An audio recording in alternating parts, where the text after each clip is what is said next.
সকাল সকাল আপনি ঘুমিয়ে থাকেন, আপনার থেকে বোকা আর কেউ নয়। কারণ রাসূলুল্লাহ সাল্লাল্লাহু আলাইহি সাল্লাম এই উম্মতের জন্য দোয়া করে গেছেন, আল্লাহুম্মা বারিক লি উম্মতি ফি বুকুরিহা।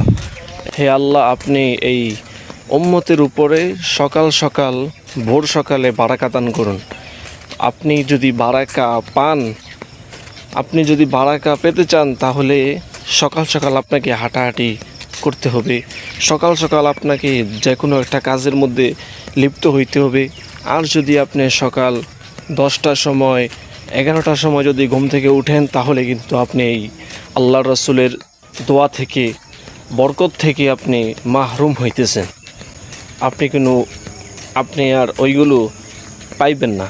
আর সকালবেলা যে সুন্দরটা ওয়েদার, বাতাস, ফজরের নামাজ আপনি না পড়ে ঘুমিয়ে থাকেন, এটা কিন্তু ঠিক নয়। আল্লাহ তাআলা আমাদেরকে সকাল সকাল উঠে ফজরের নামাজটা আদায় করে একটু হাঁটাহাঁটি করে সকাল সকাল সকল কাজ করার তৌফিক দান করুক। সকলে বলি আমিন।